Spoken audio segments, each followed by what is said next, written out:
بسم اللہ الرحمن الرحیم۔ السلام علیکم ناظرین۔ بہت سے لوگ یہ جاننا چاہ رہے تھے کہ جو آزاد جموں اینڈ کشمیر کے الیکشن میں بڑے بڑے جو سیاسی برج ہیں، اسپیشلی مسلم لیگ نون کے، کیونکہ مسلم لیگ نون نے گزشتہ 5 سال حکومت کی، بڑے بڑے وزیر وہ کیوں ہارے اور کون کون سے وزیر ہار گئے ہیں، وہ ان کے ساتھ ڈیٹا شیئر کریں گے، اور ساتھ ساتھ یہ دیکھیں گے کہ کیا تحریک انصاف نے نظریاتی جو ایک نعرہ تھا، منشور تھا کہ ہمارے اپنا جناب کینڈیڈیٹ ہوگا، اس کو وہ بھول گئے ہیں اور الیکٹیبلز کی سیاست کی طرف چل پڑے ہیں۔ کتنے الیکٹیبلز اس وقت اسمبلی میں پہنچے ہیں، اس پر میں آپ سے شیئر کروں گا۔ وہ ڈیٹا جو ہمارے ساتھ گلوبل آبزرور نیٹ ورک نے شیئر کیا ہے، ان کی محنت ہے تو ان کو کریڈٹ ضرور جاتا ہے۔ سب سے پہلے ہم بات کرتے ہیں کہ آزاد جموں اینڈ کشمیر کی کیونکہ گزشتہ 5 سالوں میں حکومت رہی ہے، تو اس میں میکسیمم بڑے بڑے وزیر تو وہی تھے، اس میں جو ہے وہ ان کو مسلسل کچھ ایسے بھی وزیر تھے مسلسل جیتتے رہے ہیں، لیکن ابھی اس الیکشن میں وہ ہار گئے ہیں۔ اور سابق وزراء کی اکثریت کیوں ہاری ہے، وجہ کیا ہے، اس پہ آپ کے سامنے رکھتے ہیں۔ نمبر 1 جی، ہم اگر بات شروع کر لیں، اگر LA-36 کی بات کر لیتے ہیں، پہلے LA-42 سے شروع کر لیتے ہیں۔ LA-42 سے مسلم لیگ نون کے شوکت شاہ تھے اور ان کو ٹکٹ جاری کیا گیا تھا، اور یہ کہا گیا تھا کہ یہ بڑے قداور شخصیات ہیں، شخصیات میں سے ان کا ذکر ہوتا ہے، اور کابینہ میں یہ وزیر خوراک بھی رہے تھے، اور یہ تحریک انصاف کے عاصم شریف بٹ سے ان کو شکست ہو گئی۔ پہلی بات میں ادھر سے شروع کر رہا ہوں تاکہ آپ تک آسانی ہوگی۔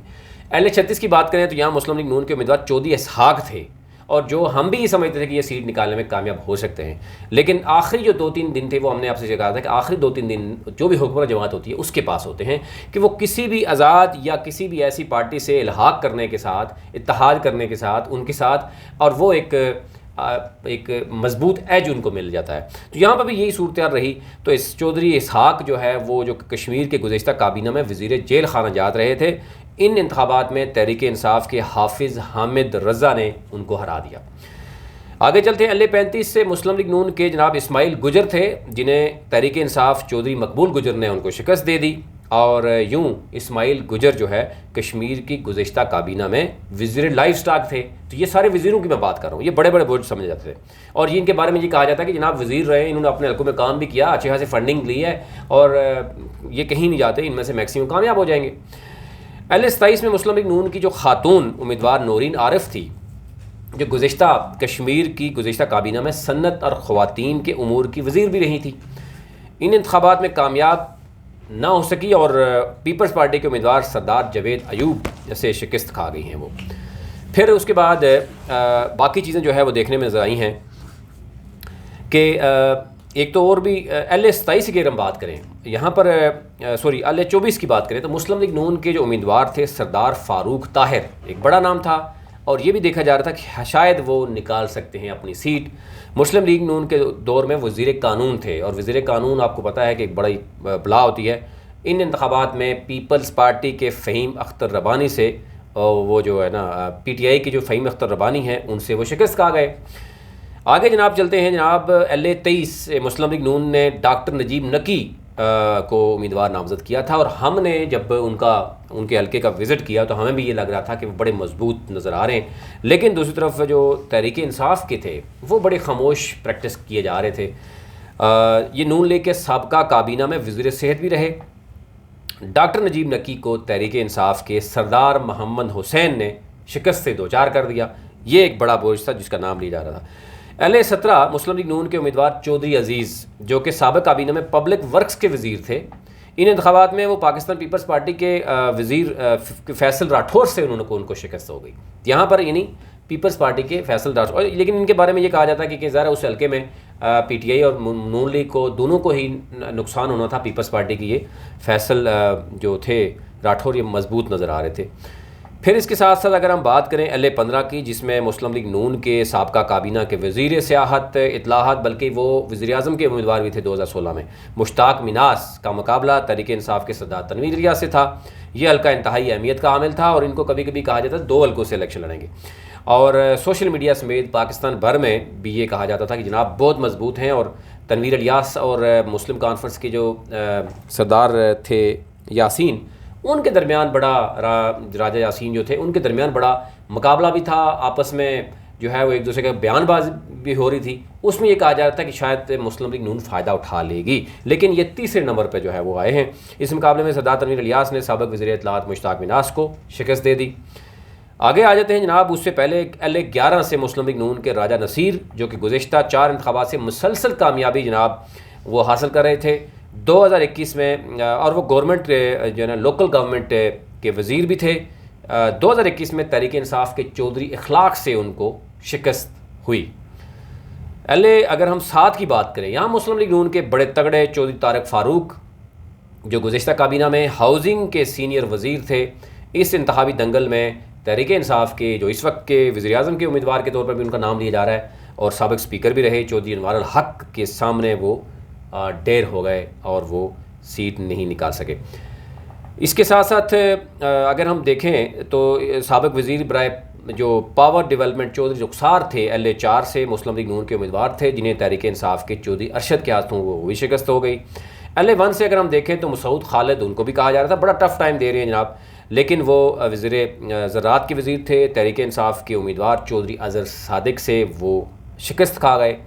اور یہ یوں آپ دیکھ سکتے ہیں کہ ایک بڑی تعداد وزیروں کی، یہ وہ وزیریں ہیں، یعنی یہ ساری کابینہ ہے آپ سمجھیں کہ جو مسلم لیگ نون کی اب جو ہے وہ ہار چکی ہے، یہاں پر پیپلز پارٹی اور تحریک انصاف آپ کو نظر آ رہی ہے۔ دوسرا جو میں نے آپ کو ذکر کیا کہ الیکٹیبلز کی سیاست کی بات کی جا رہی ہے کہ تحریک انصاف اپنا منشور ہی بھول گئی ہے، اور میکسیمم جو لوگ MLA بنے ہیں ان میں بڑی تعداد جناب وہ الیکٹیبلز کی ہے۔ کون سے ایسے نئے لوگ ہیں جو شامل ہوئے ہیں؟ تو یہاں پر بھی نظر آ رہا ہے کہ حالات و واقعات جو دکھا رہے ہیں وہ اسی طرح ہی ہیں کہ بہت سی چیزیں نظر آ رہی ہیں کہ یہاں پر اب اگر ہم اس پہ بھی ذکر کریں، آزاد وہ کریں کہ LA27 سے مظفر آباد سے تحریک انصاف کے امیدوار جو میر عتیق تھے، وہ انہوں نے اپنے ہی سیاسی سفر کا آغاز مسلم کانفرنس سے کیا، اور پھر ہوتے ہوئے وہ تحریک انصاف میں آئے، اور وہاں سے وہ ان کے ساتھ جو ہوا وہ آپ کے سامنے ہے۔ پھر پونچھ رجنوتی کے حلقے LA24 سے تحریک انصاف کی جانب سے سردار فہیم اختر کو ٹکٹ جاری کیا گیا تھا، جنہیں پارٹی میں شمولیت کے بعد پہلا الیکشن جو ہے وہ لڑا اور کامیابی حاصل کی۔ گزشتہ انتخابات انہوں نے پاکستان پیپلز پارٹی سے حاصل کی۔ تو یعنی الیکٹیبلز آپ دیکھیں کہ میر عتیق ہو یا اور وہ لمبی لسٹ ہے، وہ سارے عادت ہیں۔ پھر اس کے بعد LA18 میں اگر بات کریں، پونچھ سدنوتی کے حلقے سے سردار عبدالقیوم نیازی ہیں تحریک انصاف کے امیدوار جو کہ کامیاب رہے، انہوں نے بھی حالیہ انتخابات سے قبل تحریک انصاف میں شمولیت اختیار کی تھی، انہوں نے اپنا سیاسی سفر مسلم کانفرنس سے ہی شروع کیا تھا، پھر اور 2016 میں انتخابات میں حصہ لیا تھا۔ اسی طرح ممبر LA6 سے انتخابات سے قبل تحریک انصاف میں شامل ہونے والے امیدوار چودھری علی شان سونی، وہ آزاد حیثیت میں آپ کو پتہ ہے بڑے عرصے سے وہ کر رہے تھے، ان کو اس لیے شامل کیا گیا کہ وہ الیکٹیبلز ہیں، وہ الیکٹ ہو رہے ہیں بار بار۔ پھر اس کے بعد ہم دیکھیں کہ 2016 کے انتخابات میں جو بتایا جا رہا ہے ممبر LA6 سے انتخابات بھاری ووٹوں سے کامیابی حاصل کی، بتایا یہ بھی جا رہا ہے کہ ان پیپلز پارٹی کے ساتھ بھی وہ رہے تھے، لیکن اوورال آزاد حیثیت میں وہ چلتے رہے ہیں۔ ممبر LA7 سے بھی تحریک انصاف کے امیدوار چودھری انوار الحق نے کامیابی حاصل کی، انہوں نے اپنا سیاسی سفر مسلم کانفرنس سے کیا، اور پھر 2010 میں آزاد کشمیر اسمبلی کے وہ اسپیکر بھی بنے رہے۔ تو یہ وہ یعنی لوگ ہیں جو الیکٹیبلز کی سیاست اب ہم دیکھ رہے ہیں کہ تحریک انصاف نے بھی شروع کر دی ہے، اور باقی چند ہی ایسے ہیں کہ جو تحریک انصاف کے خود اپنے چہرے تھے، یعنی اس وقت آپ دیکھیں تو جو خواجہ فاروق ہیں یا بیرسٹر سلطان ہیں یا باقی جتنے بڑے بڑے نام ہیں، تو بیسیکلی وہ بھی پیچھے اس سے پہلے مسلم کانفرنس یا پیپلز پارٹی کے ساتھ وہ رہے ہیں، 7 دفعہ وہ الیکٹ بھی ہوئے ہیں۔ تو یوں لگتا ہے کہ جو مختلف سیاسی پارٹیوں سے تحریک انصاف میں شمولیت اختیار کرنے والوں نے ہی پانسا جو ہے وہ پلٹا ہے، اور تمام الیکٹیبلز نے کامیابی حاصل کر کے تحریک انصاف کو واضح برتری دلوائی ہے، اور اس میں کچھ ایسے ہیں جو تحریک انصاف اب نیگیٹو چیز نہیں، اس کو نیگیٹیولی یہ کہہ دیتی ہے، یعنی پازیٹیولی یہ کہہ دیتی ہے کہ جناب دیکھیں جی ہمارا جو چودھری عزیز جو مسلم لیگ نون سے بھی آیا تھا، وہ بھی جو ہے وہ بازل نقوی سے ہار گیا، پھر وہ ایک اور میر عتیق کی بات بھی کرتے ہیں، اس طرح یعنی 2-4 بندوں کی بات کرتے ہیں جناب جو الیکٹیبلز ہم نے شامل کیے لیکن وہ ہار گئے، تو جو جیت گئے ان کی وہ بات نہیں کرتے کہ وہ الیکٹیبلز ہیں۔ اینی ہاؤ یہ وہ صورتحال تھی، وہ ڈیٹا تھا، وہ آپ تک شیئر کرنا تھا۔ ایک دفعہ پھر آپ کو کہوں گا کہ چینل کو ضرور سبسکرائب کیجئے، یہ آپ کا اپنا چینل ہے، اور اگر آپ کو ڈیٹا جو ہماری ٹیم آپ کے ساتھ شیئر کرتی ہے وہ پسند ہے تو آپ ضرور اس پہ جو ہے وہ شیئر بھی کیجئے اور کمنٹ ضرور کیجئے۔ بہت شکریہ۔